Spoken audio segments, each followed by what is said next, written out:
Thanks for tuning in to another show in the Next Reel family of film podcasts. Want to skip those ads and get early access? Become a member at truestory.fm/join and discover all the other great perks that come with it.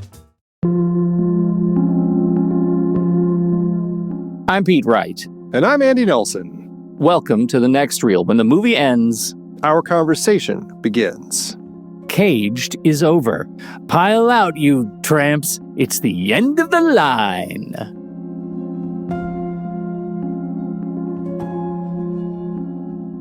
All right. We're watching Caged, which is another in the litany of films that celebrate Andy's fetishization of putting women in prison. Is that my thing? Yeah, I think it's your thing.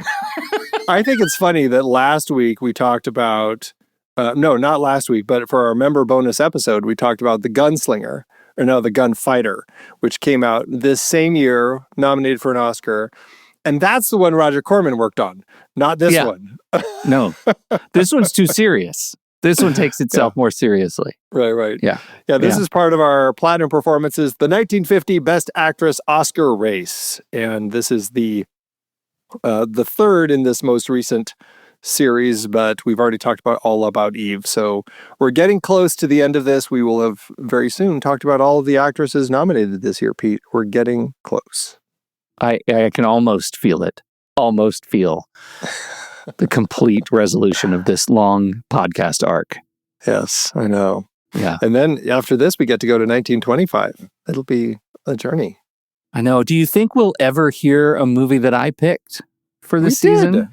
We did The Aura. The one. We got one. We did one movie for you. I needed to throw something in there to placate you a little bit. This is the weirdest season where we're just split down pretty much January. Yeah, pretty much. Yeah, once we hit kind of like the end of the year, at the beginning of next year, then it's yours. It's just all the way down. I think I have one in there for me. Yeah. Well, what a treat. Yeah. Okay, Caged. So, John Cromwell, director, as you said, 1950. It's a tight 96 minutes. Delightful watch there. It is, I don't know, it's definitely a prison drama. It's got some good people in it, people taking their roles seriously. It doesn't have the exploitation that one has come to expect if you listen to this podcast and watch the movies along with us. Well, yeah, the Roger Corman series for sure, yeah. Everybody's wearing normal, what do I know from 1950s prison garb, but they're wearing much more modest outfits. And we get some good, not quite sociopathic, but still mean-spirited, warden-y kind of material. What'd you think of it? Yeah, we missed out on the torture equipment in the basement, which we sure did. That was a real miss. That was a huge miss. Yeah, I don't know if it does it even count in the genre of women in prison movies if there isn't the torture. You're right. You know, it's interesting because this is the first in line. There, I've been watching movies that were nominated for Best Picture, and so I've worked my way backward to the 1950s, and now I'm working my way forward from the 1927, 28 Oscars. And I recently just did 1929, 30, and in that lineup was a movie called The Big House, which is the first prison picture. And it's like we follow somebody who gets put in prison, and it's like the movie is about life in prison. And that's kind of where it started. And the people did all this research to figure out like what life in prison was like, and they were showing the real thing. And that kind of created this whole life in prison subgenre, whether it's drama or crime or action or thriller or whatever the case may be. This is the first dip into showing life in women's prisons. And so we're really kind of getting a sense of that side of the story now. And to that end, it is kind of a first. And when we look at women in prison pictures, I suppose that you need to start with a serious one that's getting nominated for Oscars before it turns into something that gets exploited. Like, in order to have exploitation, there needs to be something there first to exploit it, right? Yes, yes. And in some respects, I think I use this term liberally. There is a purity to Caged that allows it to be exploited later. A purity in production, in performance, in like it's taking itself as seriously as a film could. Yeah, which, I mean, that makes sense for something that ends up getting made by a studio, playing in theaters across the country, Oscar nominations, all sorts of critical acclaim, et cetera, et cetera. So it absolutely makes sense that this is what we're getting here. And then you can see why it's something that's kind of fun to exploit.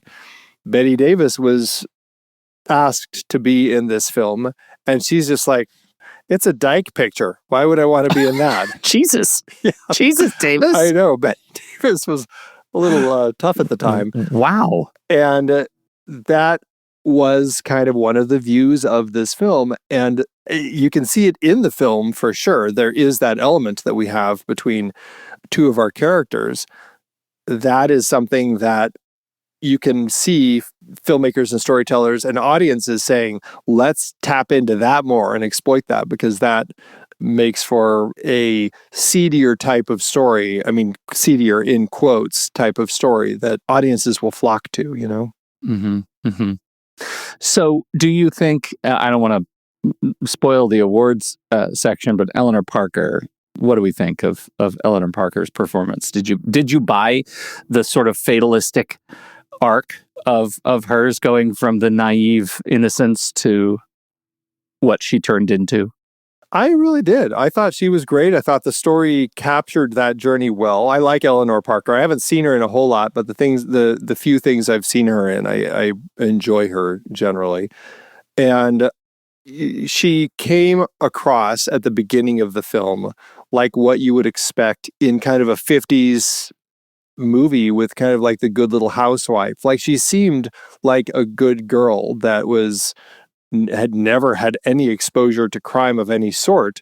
And it was only because she married this guy who decided to rob. They were struggling for money. He couldn't get any work, and he decided to rob a convenience store and got shot in the process, and she ran to him to hold him. And so because of that, they booked her as an accessory to the robbery, to the crime. That was her first exposure to anything like this. And so watching her journey from completely panicked and scared about being put in prison. And I will say, I mean, it's tough in prison, but they're much nicer in this version of prison than even Shawshank Redemption, where, they're like, let's see who's the squealer tonight, right? Like, they're very purposefully trying to like pick on people to make them break.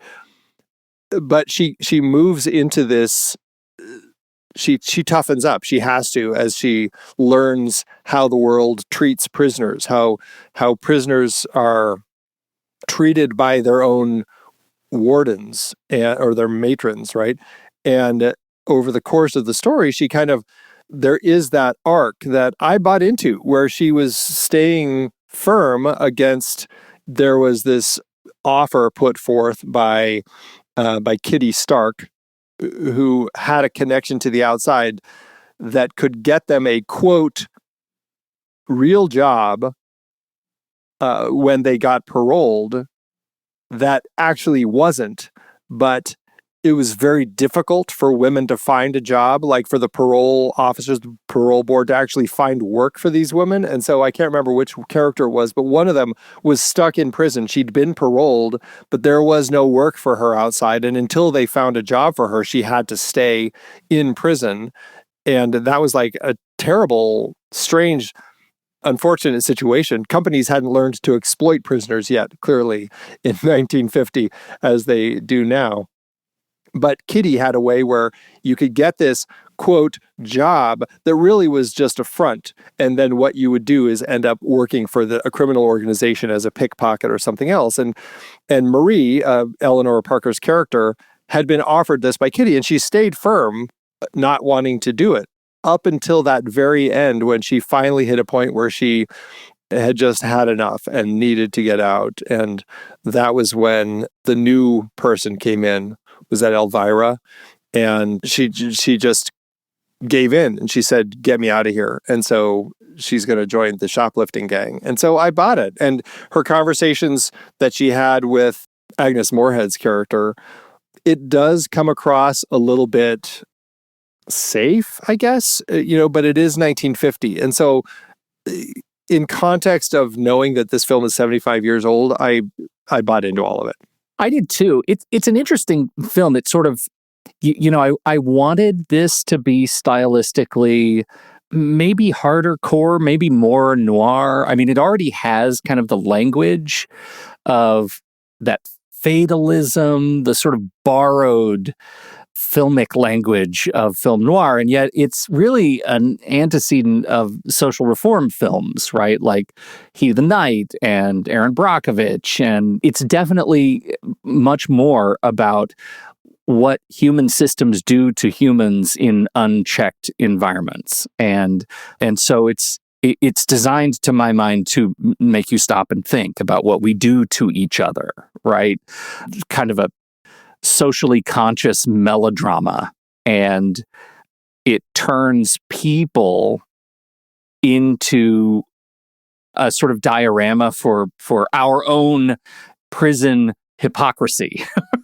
and I in the spirit of what I couldn't help but think throughout the entirety of my 96 minutes with this movie was, how does it seem like we're still telling this story? Why is it we're still telling this story in prison films?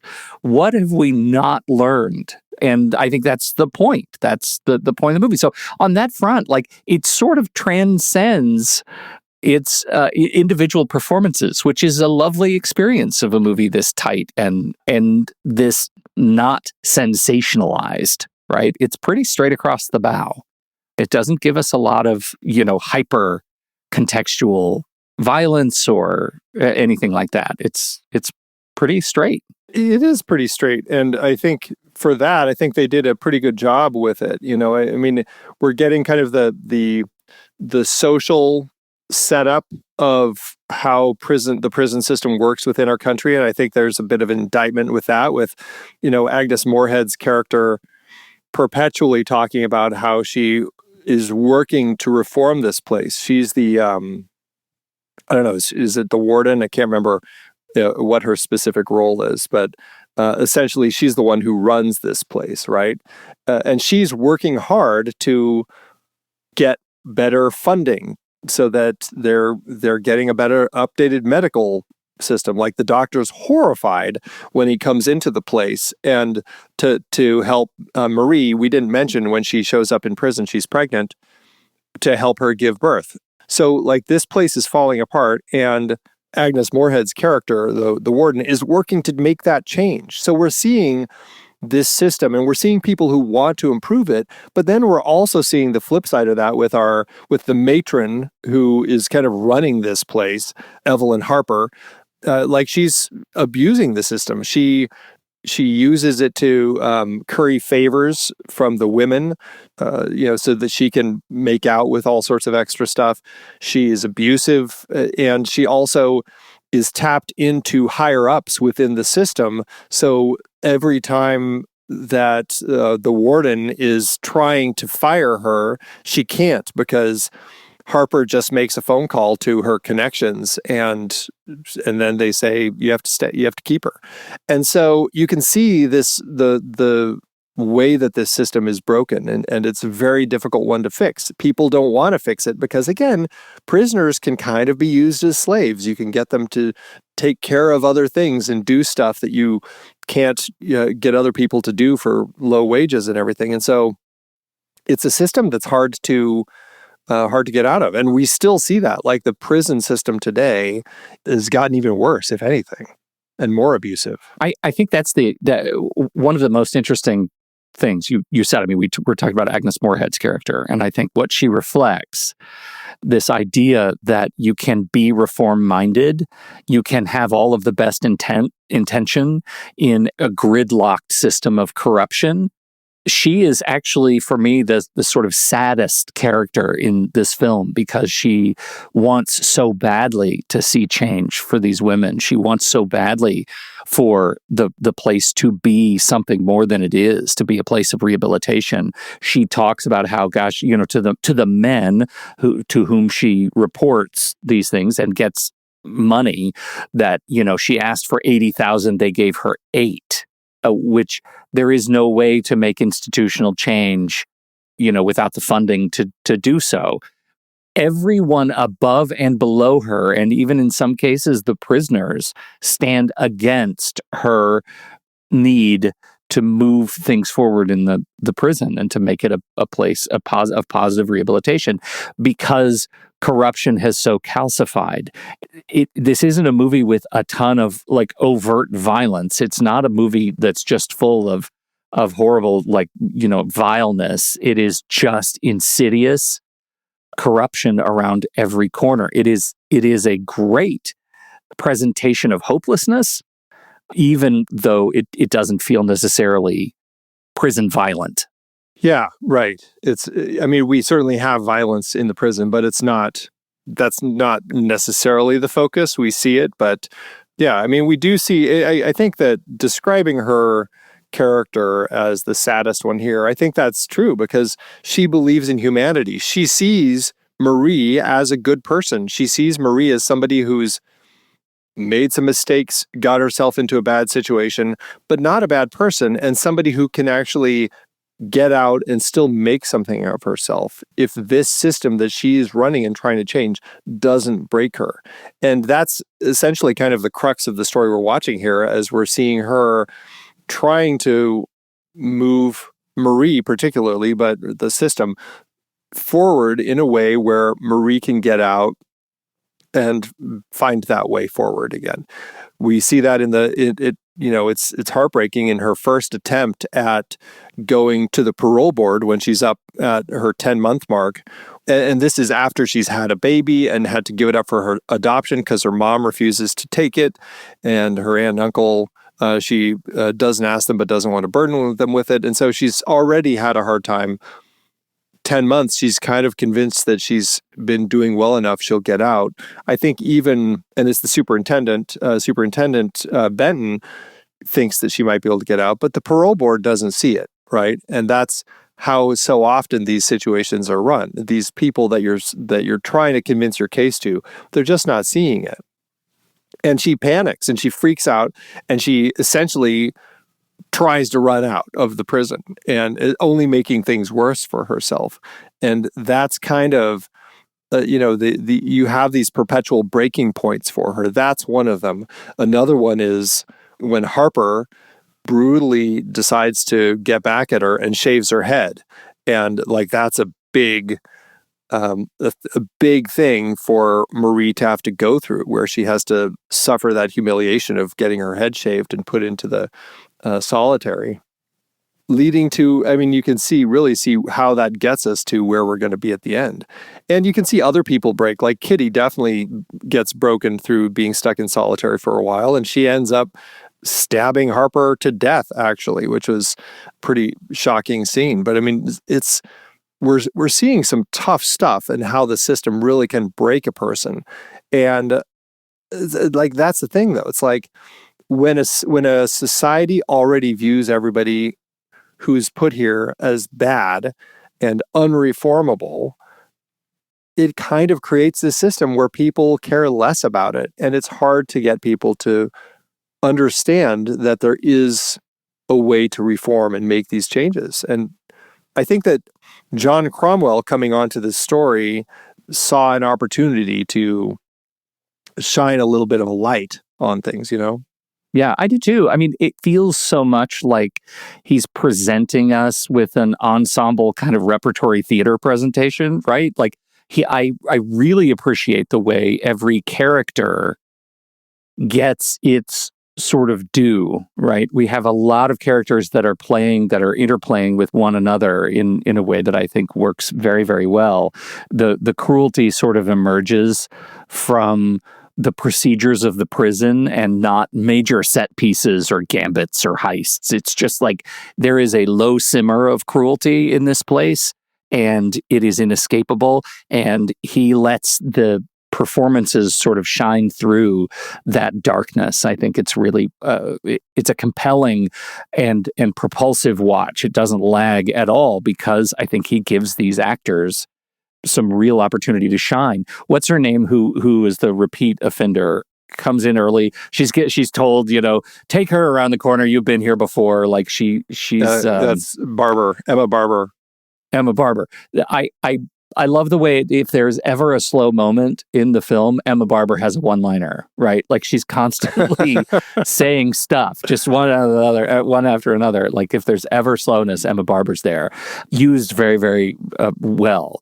It's paced well. We walk through the entire life cycle of a prisoner, of an inmate, through our protagonist, right? We go through intake, we go through the orientation, we go through the first sort of compromises that they're forced to make.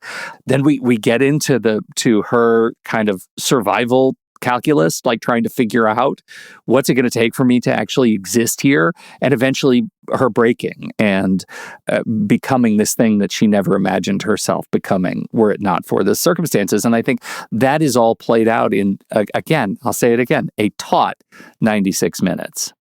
It's a lot of life on this film. Yeah, and it tells it tightly, it tells it cleanly.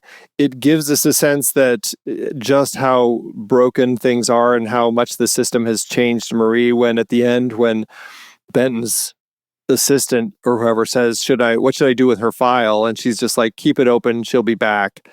And that kind of tells us, okay, yeah, Marie is now a lifer. She's going to be one of these people, like the old woman who's been here 60 years and is, here for life now. It's like that's going to be her. She's not going to be able to break out of this system.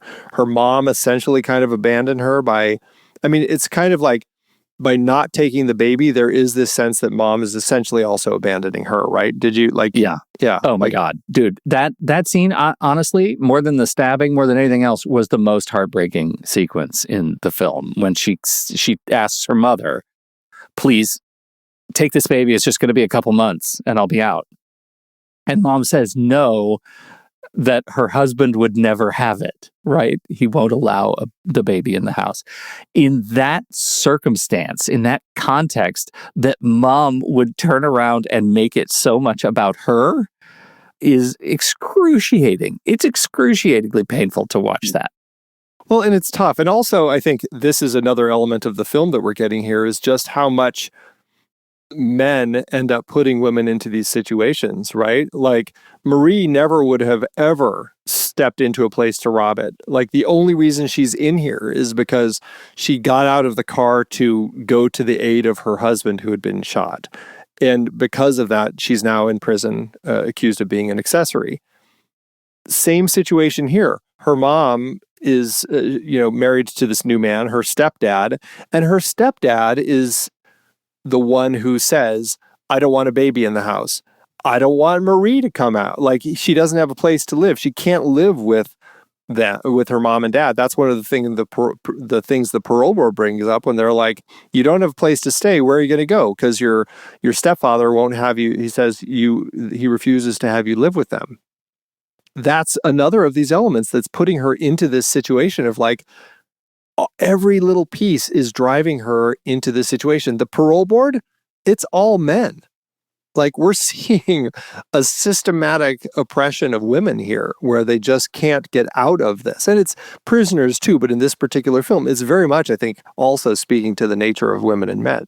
Oh God, it's so gross. Yeah. So gross. Women and men in the 1950s, because there are still a lot of problems in depictions and relationships between women and men. They're just different problems in films we get now. And I think you're absolutely right. I think the way that we get the portrayal of these of the struggles of these women by their psychological framing, by the response to the negative stimulus that they're getting, the relationships to the parole boards. Every one of the women who has a meeting with the parole board comes in zombified, right? They're just the way they are portrayed as shocked and empty, to the point where one of them takes their own life, right? Like it is haunting the way these men have such a diabolical and sinister, unintentionally sinister, culturally sinister hold over these women. I don't think any one of the men on the parole board is out to see these women suffer the way they are. I think they just don't care. Yeah, right. Exactly. I think that's a big part of it. And again, it's just they're stepping into a prison. They have already made assumptions about the people who are going to be before them, right? Yeah. Like, this isn't a reformatory, it's a prison. And I think that's the viewpoint they're stepping in here. And they're like, why do I want to unleash this person back on the world when clearly they're a problem, even if they're not, And so it makes it very, very difficult. Yeah. Yeah. Who else do you want to talk about? Well, I want to talk about Harper a little bit more. Hope Emerson plays her. And I'm curious, in the scope of the story, if she comes across a little too one note, or if you feel like, is it too stereotypical, or is it just, again, this is kind of creating the stereotypes? I guess I see it as the latter. We don't get a huge sort of slice. This is just a slice of her life, right? We don't get a huge sense of who she is outside of her experience in the prison. And she lives there, right? I mean, that's my sense of it. She goes out on a date at some point, but when we see her in her little office, there's a bed and she's on it eating bonbons. And yeah, I couldn't quite figure that out. I guess I didn't know, like, is she just a night shift person? And so she's kind of checking and making sure things are going, and then she kind of rests for a while, or does she actually live there? I wasn't exactly sure, because that was strange. I'm like, why would she live in the prison? It's not like they're on some remote island where it's like you have to take a boat to get on and off it. Like, it's in the heart of the city. Yeah, right. So that is uncertain. I did not understand that as either. But I do find, like, she is, like, if we look at it Doyleistically, right, she plays this role as the sort of negative stimulus to everybody else. And the movie needs her to just be bad so we can see how everything else, works around her. And I guess you could call that one note of necessity. It didn't feel overindulgent in that one note to me, right? It felt like she was the thing that others had to react to, and I got it. I also don't think she played it as, like, she's not a Cruella de Vil kind of character, right? She's not actually melodramatic in her portrayal of this thing. She's a naturalist performer, and I think the way she transitions from, hey, I'm eating bonbons and welcoming the new fish into the floor, and then turning so subtly from, no, you're not going to do laundry, you're going to be scrubbing the floors, and that's just the way it is, I thought was particularly, telling of that character's intention. She doesn't have to be broad in performance to actually demonstrate her sinister side.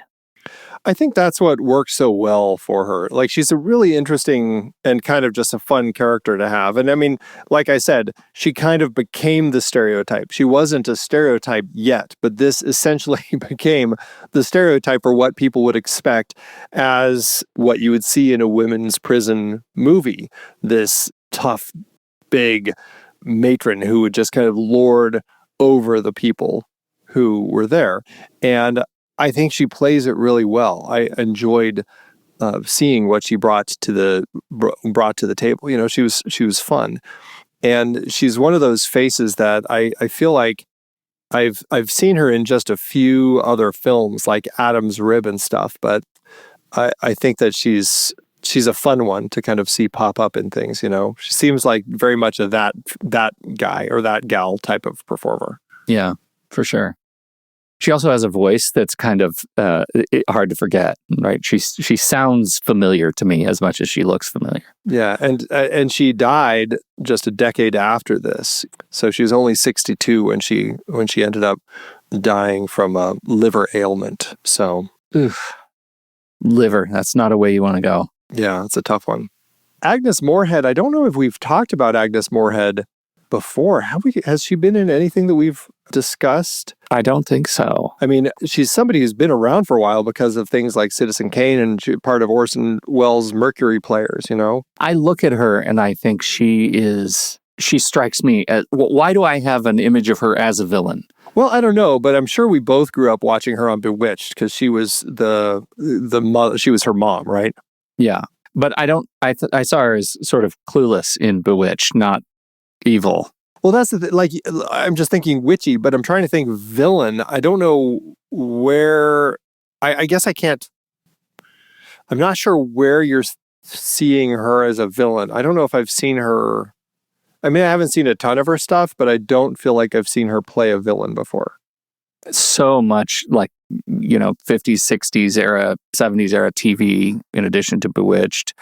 Yeah, I cannot place why I have this image of her as a villain. But honestly, the entire time I'm watching the movie, I'm imagining Hope Emerson and Agnes Moorehead switching places.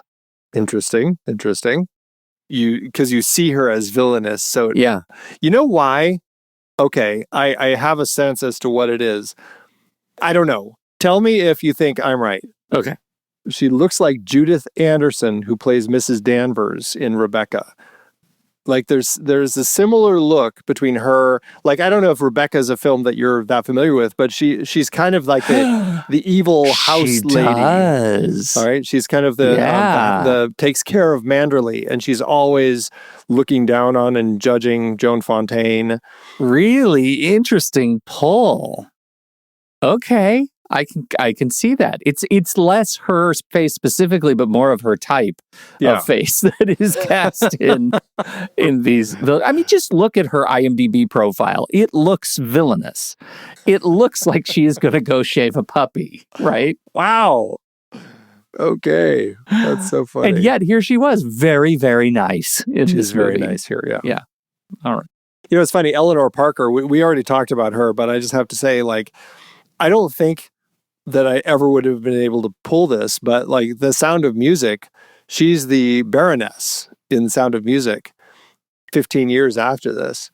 And that's probably where, like, I had seen her so many times in that without ever being able to place her. And I've only seen her in a few things like Detective Story and a couple others, but it's like, that's the movie that I probably can picture her best from because I've just seen it so much. That's really funny. Yeah. I would not have pulled that without looking at her list. Yeah. Yeah. John Cromwell is an interesting director. Have you seen, well, we talked about Anne and the King of Siam. Yep. That's one we've got. Yep. A strange one to have added to our list, but we have talked about that on the podcast. People are like, and really? Now we have 2 of Cromwell's 4 best known for from IMDb. Right. Out of 50 credits, we've got 2 of them. Right. So funny. Yeah. Before this film, when HUAC was active, the House Un-American Activities Committee investigating and everything, he was a person of interest linked to supposed communist subversion going on in Hollywood. He described himself as a liberal Democrat and really wasn't that politically active until Roosevelt's 3rd term for the White House. But with all of this, he started getting pressured and ended up on this list of names of a bunch of supposed communists. And he kept telling people, I'm not. He was working with RKO. And this was around the time that Howard Hughes ended up buying it. And he was very anti-communist. Cromwell got a script from RKO that they wanted him to make. And it was called I Married a Communist. And this is a quote that he said. He said, they just sent me a script and said, this will be your next assignment. I looked at the script and the name was I Married a Communist. And I thought this was kind of funny. I never read such a bad script in my life. The more I thought about it, the more convinced I became that it could never be made. But I decided to stick it out. He started working on it.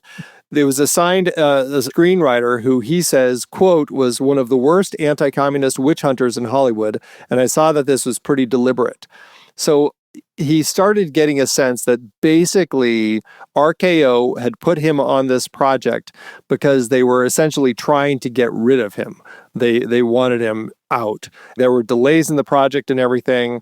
And it got to a point where production had actually threatened to trigger a triple salary provision in his contract. And so RKO was just like, fine, we want you out of here. They loaned him to Warner Brothers to make this movie. So that's how he ended up coming on to this project. And so, yeah, it's kind of funny how that ended up happening. But he was just like having a terrible time with RKO. And that film did end up getting made. It ended up being renamed to The Woman on Pier 13. Robert Stevenson ended up directing it. And then he would go on, Cromwell would go on getting blacklisted in the 50s, and no one wanted to work with him for a time, so he ended up kind of out of the film industry for quite a while. Yeah, I mean, you look at so he made this movie in 1950. He has two more films after this that came out in 51, and then nothing else until 58, 59, and 60, and then he's gone. Yeah. He passed away he worked through 79. He passed away. He died in 79. So, yeah. Yeah. It's interesting that when you look at this movie through the era, right, it dodges a lot of the production code sort of issues, right? It sort of threads the needle, I guess, right? Depictions of institutional brutality and corruption and pregnancy and prostitution, but only by suggestion. And, I think we've got a lot of observation rather than explicit depiction of things that would have caused some sort of a response. And I think he still expertly crafts a film that tells a dark story. I think it really does. I think by keeping it tight, by keeping it clean, by just allowing it to the actors to just deliver the story, I think it makes for kind of a dark, brutal, clean film that just gets its message across and gets out, Yeah. And yes, you could call it a message movie, I suppose, in some way, but I think it's because the characters come across as honest and very realistic. It never feels overtly like that's the only reason that the film exists. That's an interesting take on it, because I compare it to movies that actually do scream that this is why they exist. And yet I think you're right. I think this movie, maybe only in hindsight, to me, has that message. I wonder if I'm sitting in the theaters in 1950, if I'm having that feeling. I want to go write up a sign and start protesting the prison system, or if it just at the era is a movie that makes me feel and then forget. Yeah. I don't know. Interesting. It's also interesting his depiction of lesbian characters. We do have a couple in here of that relationship between Kitty Stark, which is such a Marvel name, and Elvira Powell, who ends up showing up in prison. And clearly they had a relationship before, and now they're very antagonistic toward each other, to the point where that's the whole thing that really brings Kitty Stark down, when she finds out that Elvira is coming into the prison, and she ends up having a terrible time, ends up in solitary, and then ends up murdering Harper. And Elvira ends up kind of taking over her position as kind of the chief inmate of the running the place, right? Yeah, things go dark when she gets there, and she definitely has a posse. But I don't think, unlike the exploitation films that would come, I don't feel like it ever was denigrating the lesbian characters. I don't know. How did you read that? I don't think I thought of it that way, for sure. As not a lesbian myself, I don't know. I didn't feel like it did. I felt like it more denigrates the natural culture that evolves in a prison community made up of just women. Women who are, many of them, actual criminals. Yeah, right. Because that's another big part of it, right? That this movie is reminding us that we have somebody who was not a criminal, and the prison system made her one. Yep. It's got to feed itself, Pete. It's got to keep feeding itself. Yeah. Yeah, for sure. You want to talk about Carl Guthrie? Oh, yeah. We didn't mention a thing. I don't know. Do we have any other Carl Guthries on the list? I don't think so. Carl Guthrie, the cinematographer, things like House on Haunted Hill, we haven't talked about, but I think probably one of the films that Guthrie is known for. I think that the cinematography, I think, is stark and bleak as it needs to be. It works. Shooting in black and white purposefully for this makes sense in a story like this. I think it plays well. Yeah, I do too. He does play with it. He plays with it particularly for Marie, right? Like it starts, she's very soft, and we get nice, lovely lines and a framing and light from her. And then as she changes, he moves to like harsher side light toward the end. And it's just, it highlights some really stark angles on her face, and her close-ups get really kind of diabolical. And I love that. I love that he used light to frame her character change. That's the point of having somebody who knows the film so well clearly make this thing. I think it's also kind of easy because, I mean, it's easy to shoot a prison and make the prison look mean, because prisons look mean. You don't have to think a whole lot about light and shape in order to make a prison look mean. I think he does that. Lots of grids, lots of shooting through bars, all the stuff you kind of would imagine, mesh, window lattices. There's lots of window stuff. There's lots of stuff where we have the characters, we're behind the characters and we're looking through the windows at trains going by and things like that. The feeling of loss and exclusion from community by way of grid imagery, which I think works really well. So. And I think that was, just mentioning the train, I thought that was one of the more interesting moments that we had in this film, where we have conversations happening, arguments happening. All of the women, though, stop as this train rolls by outside their window, which must not happen that often for them to react this way, but it's a real reminder of the outside world and the connection that they have to it. It's like their only connection they have.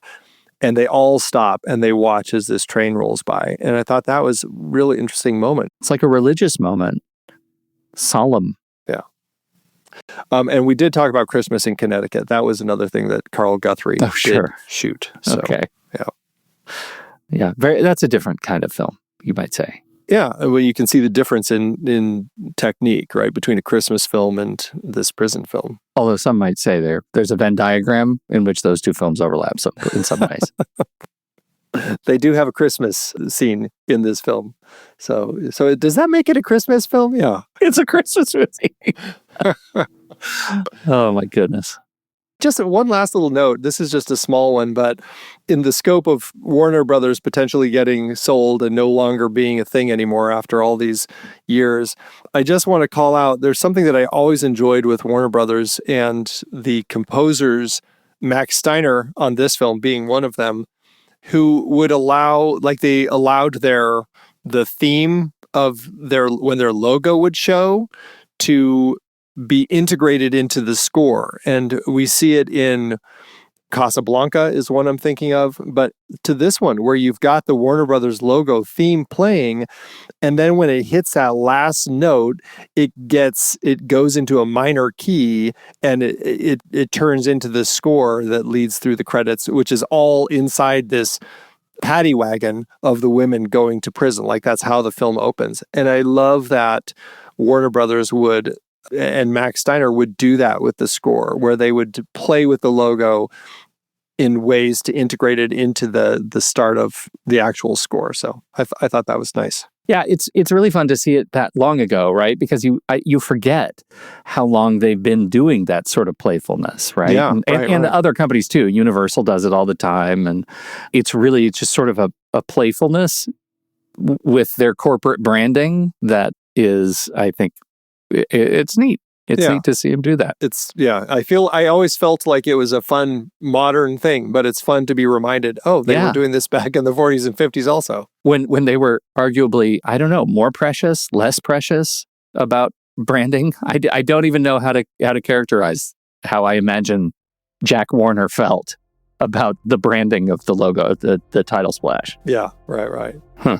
All right. Well, that is it for now. So we'll be right back. But first, our credits.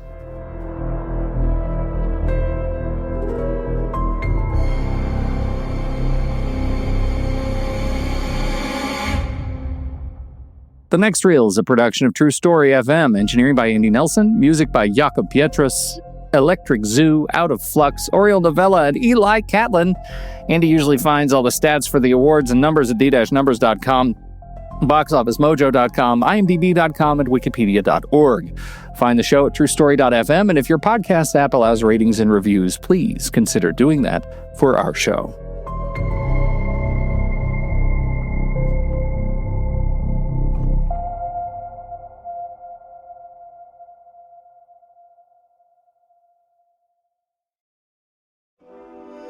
They say nobody walks into Letterboxd innocent.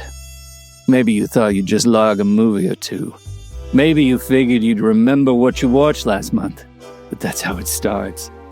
Before long, you're ranking every noir film from Cage to Double Indemnity and arguing about runtimes like it's your only shot at parole. But listen, there is a way to make your time go easier. Join Letterboxd and get 20% off pro and patron membership with the code NEXTREEL. It works on renewals too, because everyone deserves a second shot at rehabilitation. Inside, you'll get all the perks, advanced stats, filters, and streaming service tracking. You'll see exactly how deep you've sunk into that filmography, and you'll like it.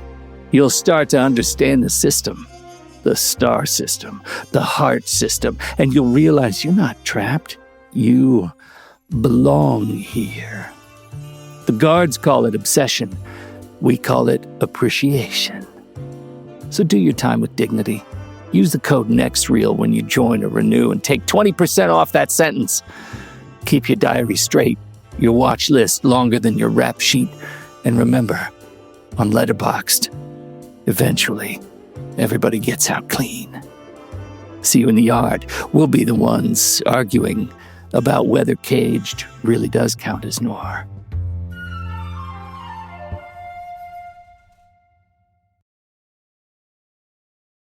Sequels and remakes, Andy. Is there a sequel? What happens to her? Cage 2. Yeah, no. It's just Agnes Moorehead's character. It's just an office comedy with Agnes Moorehead. Yeah, just trying to reform. Right. No, there's no sequels unless you want to jump into all the Roger Corman exploitation films that I don't. could be considered spin-offs. No, I don't know. But this film was specifically satirized in a 1977 SCTV comedy sketch called Broads Behind Bars. Minnie was renamed Cheryl, portrayed by Catherine O'Hara. Cheryl was depicted as a teenager in the mid to late 50s who, after smoking pot, ended up in prison after being framed for armed robbery and also learns later she's pregnant. Kitty is played by Andrea Martin, and John Candy in drag plays the role of the matron Harper, called Schultzy. A knife fight between Kitty and Harper occurs in the skit instead of a fork as in the film, while both Kitty and Schultzy die. Kitty is fatally stabbed by Schultzy, and Schultzy is later killed by Cheryl. For her action, Cheryl is then told she can be released from prison. However, she responds by only laughing and declining the offer, echoing Kitty's remark in the original film, "No dice." The skit in the end presents itself not only as a parody of women in prison movies like Cage, but also as a spoof of the anti-marijuana films that were presented to students in many American high schools during the late 50s and early 60s. Wow. Boy, I'm not sure that I would expect something like that even on SCTV. That's funny. I'm going to have to see if I can find that clip on YouTube, and maybe if I can, I'll throw it into the show notes, because that'd be an interesting one to watch. I can see John Candy as a drag matron named Schultzy. But everybody dies. Oh, that's horrible. That's why it's funny. I don't know. Okay. How to do at award season? The film, again, this was the type of film that Oscar voters were wanting to see. It had 2 wins, 5 other nominations. At the Oscars, this is why we're here, Eleanor Parker was nominated for Best Actress. But as we discussed last week, she lost to Judy Holliday in Born Yesterday. Hope Emerson, who plays Harper, was now nominated for Best Supporting Actress, but lost to Josephine Hull in Harvey. And the film was nominated for Best Writing, Story, and Screenplay, but lost to Sunset Boulevard. At the Venice International Film Festival, Parker won Best Actress. John Cromwell was nominated the Golden Lion, which is the highest prize given at the festival, but lost to the French film Justice is Done. Interestingly, another film about justice. At the Laurel Awards, Agnes Moorehead was nominated for Top Female Character Performance, but lost to Spring Byington in Louisa. And at the Photoplay Awards, this is the monthly magazine. Again, in July, we'll talk about this in our member bonus episode looking at The Gunfighter. But Eleanor Parker won Best Performance of the Month for the month of July. Okay. I like that we break it down monthly. Yeah, you gotta love Photoplay magazine. You gotta love Photoplay magazine. So, once again, carrying the torch. I can't wait again till we get to January when you get numbers again. This is an embarrassment for this segment, and I wonder why you're still showing up for it. But here we are. Andy, how'd it do at the box office?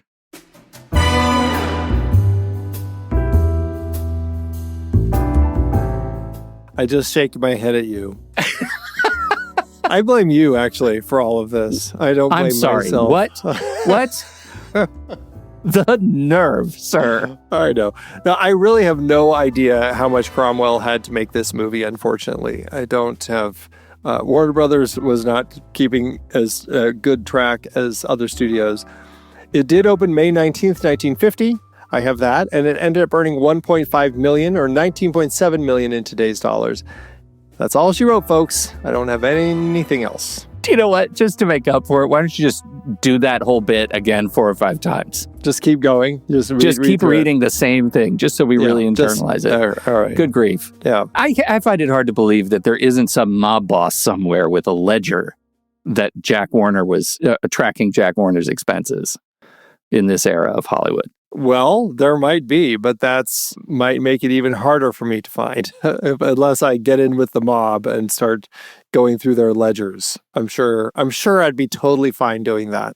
Andy, if anyone could find it going undercover, it's you.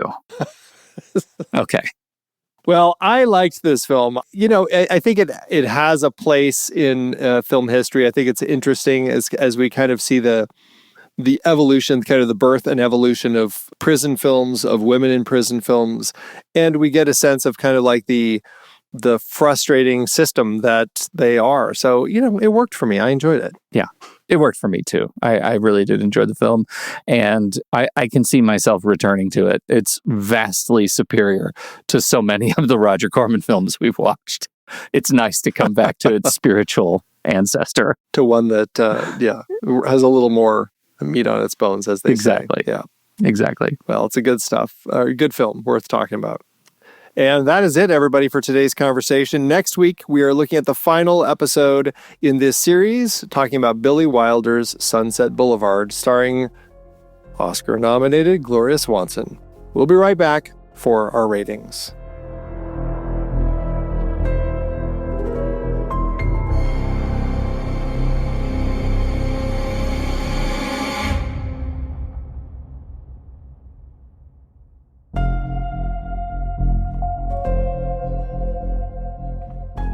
It's interesting that color films had been in existence for quite some time, but all of the Best Actress nominees that we're talking about are all black and white films. Are in black and white. Isn't that interesting? Yeah. Huh.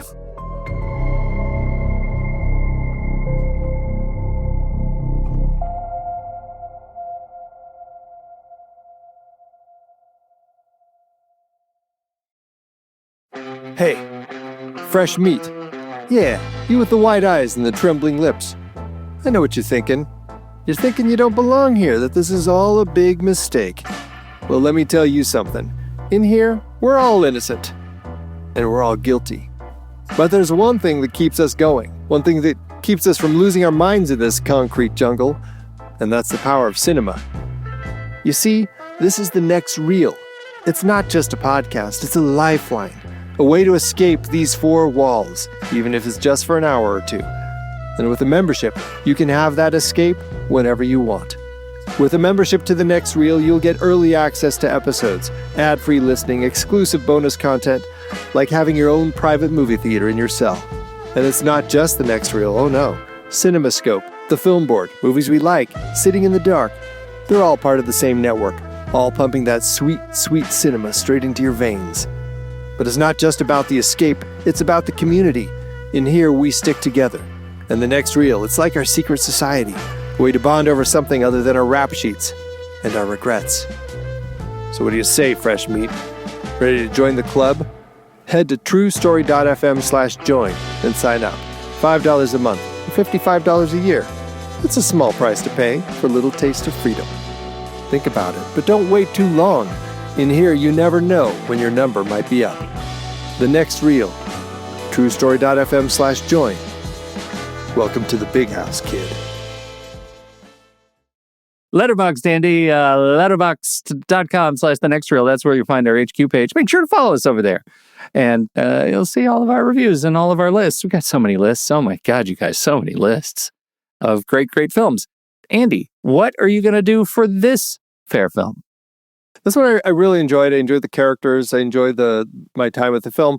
I think that it's fine as a 3.5 for me. 3.5 and a heart. I think that it's a good, enjoyable film. You know, it's not one that I'll necessarily return to often, but I think that it was strong and worth checking out. Yeah, I'm with you. But as you know, Pete, no half stars, right?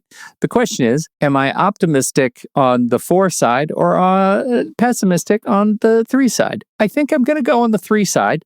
It's just... Pessimistic Pete, new nickname. Pessimistic Pete, but I am going to give it a heart, a big, throbbing, beating heart. Maybe a cow heart with multiple chambers.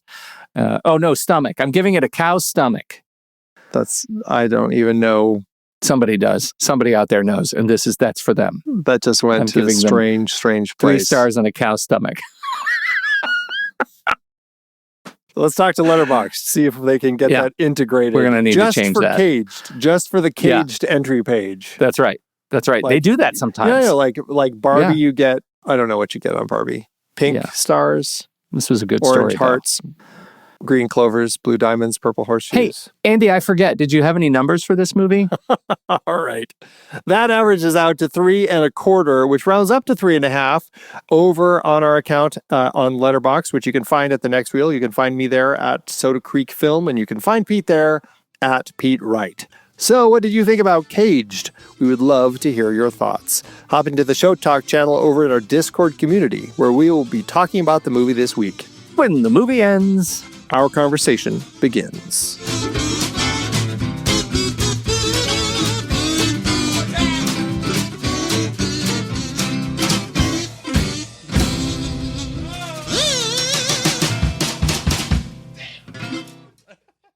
Letterboxd giveth, Andrew. As Letterboxd always doeth. All right. Did you go high or low? I went high.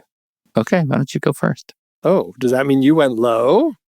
Oh, okay. I went with D.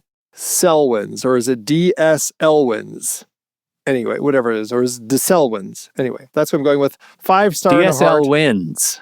DSL wins. Okay, there you go. 5-star and a heart. Elvira and Kitty are powerful butch for butch con artist ex-girlfriends. Okay.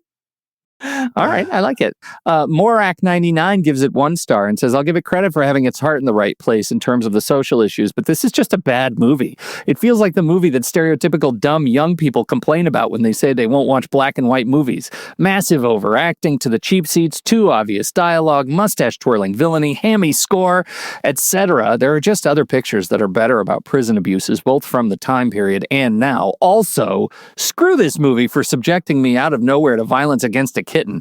I'm a recent first-time cat owner, and I was not having that. Thanks very much. Well, we didn't even mention kitten villainy. We didn't mention the kitten. That's because it was too traumatizing, Pete. It was too traumatizing. It was brutal. Oh, well. Yeah. Thanks, Letterboxd.